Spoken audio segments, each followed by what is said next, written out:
Oh, she's not happy. She's not happy about that one. I have a feeling she's going to take it back.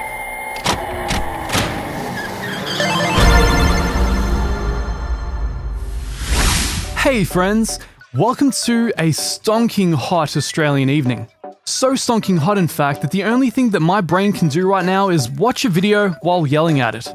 Last week, we yelled at a video by the man, the myth, David Pittard as he wrangled his BMW M6 GT3 around a VLN layout lap of the Nürburgring to a very modest achievement of 54 overtakes. This week, it's same, but a little different.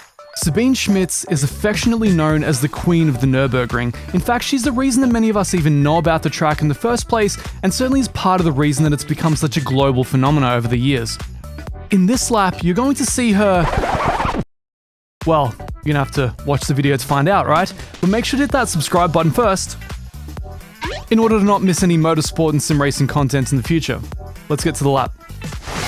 Right, here we are. Sabine weaving wildly to get some heat into those tires. Presumably, it looks to be a very cold, wet, miserable day there. So as we're about to start, I think, yes, there we go. Overtakes bar engaged. Already beginning. Now, some of you might have to tell me here, how is she able to overtake before crossing the start line? Is it because the cars she's overtaking are a lower class? Why has she started this far back in the field? What's going on here? However, having overtaken, what is it, nine cars before the first turn? That's a pretty good start. She definitely, so far, is 10, due to the fella spun out to the right there. So we can see, due to the larger hairpin being used here, absolute travesty. People always spin here. Oh, looks like there was a bit of contact between those two. So they're out of the race for now. Old mate facing the wrong way down the track now. Because they're taking the long hairpin here, it lets us know that it's likely going to be the VLN layout, not the N24. Judging by the skill level of the cars that she's overtaking here, 20 overtakes by, what, T3? Yeah, so a lap of VLN here, it seems. Definitely a wide mixture of ability types, a lot of amateurs, a lot of pros, a lot of different classes here in VLN, of course, ones that I don't know, especially combining the fact that this seems like it was done several years ago. So Sabine now about halfway through the Nürburgring GP circuit, not too far off getting onto the infamous Nordschleife. She gets a 2-for-1 right here again, heading down towards the chicane. I'm curious, is she going to make a move on the BMW here? That'd be quite something in the wet. Her level of confidence in the car in the wet is truly something else. She seems to still be adhering to the dry line when she can. Oh, with the exception of there, she stood to the inside, but maybe to avoid crashing into the car that she overtook. But it seems like maybe it's just started raining. Maybe the rubber-in line isn't so slick as she overtakes on the outside around the corner now, affectionately named after her, the Sabine Schmitz curve. As the first move, she hasn't been able to make stick so far. Again, you guys gave me grief for this. I have no idea whether those two Porsches are actually cup cars with massive wings or whether they're GT3s like Sabine's car. She's, of course, in the Fricadelli 911 GT3. Very, very strong competitors back a couple of years ago before Manthey, started doing their thing. Avoiding the curb on the inside there, it seems. For very good reason, I'm sure. Looks very, very slick. And to be in a rear-engine car like this, potential disaster. So now she's running into cars that have a slightly closer balanced performance to herself. Oh, she's not happy. She's not happy about that one. I have a feeling she's going to take it back. Alright, so heading up towards Flugplatz. Just kind of feeling it out on the inside. I wonder if that's her trying to avoid the slick line, the slick ideal line, or whether that's just her kind of keeping the pressure on the other cars. It's her level of commitment in these conditions is just something else. It's something I wouldn't be able to do in a racing sim, much less in real life when there's hundreds of thousands of euros at stake. But very, very impressive. I've got to say, this older 911 GT3 actually looks and sounds closer to the modern day cup car, so I'm kind of wondering what the balance of performance is like. Is it actually closer to a cup car? Is it extreme lift-off throttle oversteer, which would be a complete disaster here as she overtakes on the way down to the foxhole, just casually. Massive wet patches on the road there. She'd have to drive for every little patch of road, for every little surface change. You can see that it's just kind of dried up through the line where everyone's been driving. Very, very dynamic conditions. I have no idea whether she's on wet tires or slicks, whether she's relying just casually letting her through at an hour forced. So I'm not sure whether the line that she's driving on here is actually dry, as this guy's like, nah, I don't want none of this. Just go right past me. See you, lady.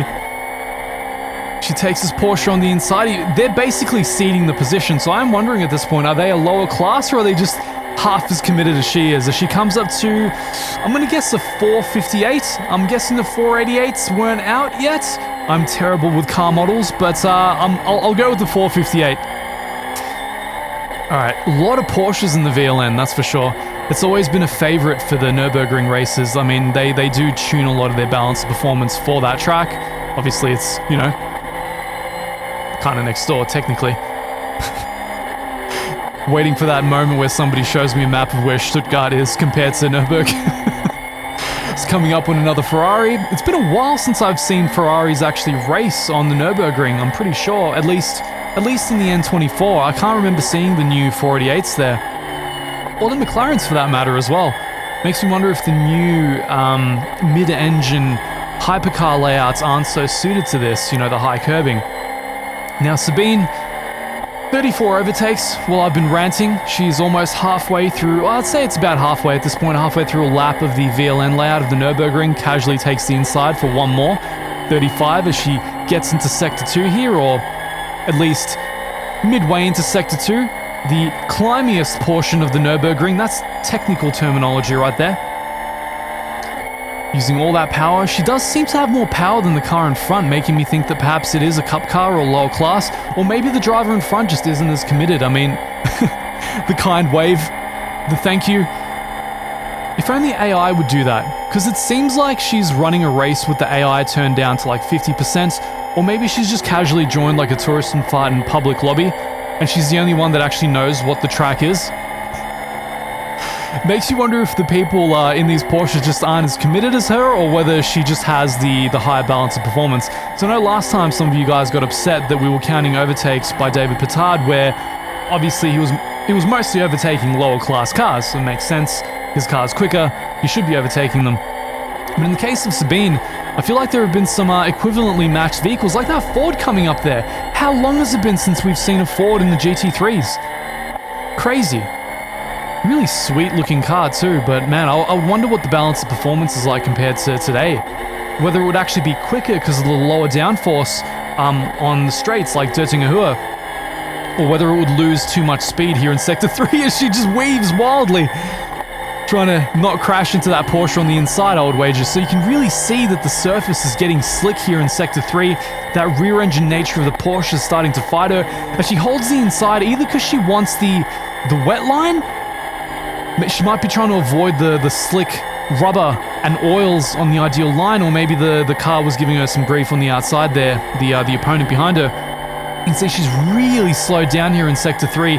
The downforce in that car really not helping her out much at all. Seems like she has very little grip. In fact, at this point, I'd be surprised if she actually had wet tires, but who knows? This might just be the way it is in a Porsche in the wet. She goes through, I think that was Brünchen. I think it was Brünchen. Or Breitscheid. It's one of the two. It's the B words. The German B words that I don't understand. Now, of course, taking it so slowly through here, this is, of course, the section of the Nürburgring that's the most hilly, the most 3D, the most necessitating of downforce and mechanical grip, which is something that she's obviously lacking in these conditions. And, of course, 39 overtakes so far before she's even gotten into Sector 3. Now, it seems like the field in front of her, assuming there are cars in front of her, have broken out in a way, so this is probably where the rest of the race is going to kick in. I don't think any more overtakes are going to come quite as easily as the first 39 did. But very impressive all the same. I would imagine that, I mean, even in my wildest dreams, even in the most plebby public lobbies I've ever entered on any Nürburgring track, I've never managed something quite this severe. As the cars are starting to appear in front of us, so it looks like there are more takers for lap 2. I'm very curious how long it would have taken her to actually catch the rest, or whether she'll actually get them on the straight. Guess we'll see.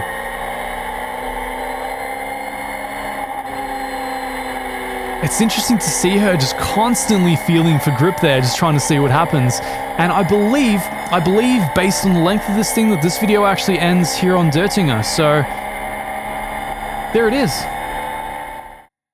The mighty Sabine Schmitz, one lap, 39 overtakes in the wet, absolutely insane stuff. Let me know what classes you guys spotted down there. You know that I absolutely suck at naming the classes in GT competitions, especially at the VLN. I mean, there are so many classes running at the same time. How many of those cars were Porsche Cup cars? How many of them were 911 GT3s like her? Was she mostly lapping cars that were lower class than her? Was she lapping ones that were the same balance of performance? Of course, you guys are more the experts than I am. I just like enjoying these fun videos with my heroes doing very, very commendable things on the Nürburgring. So rest in peace, Sabine. Thank you very much for the lifetime of absolutely amazing racing and promotion work for the greatest track in the world. And until next time, I guess I'll see you guys later. Peace.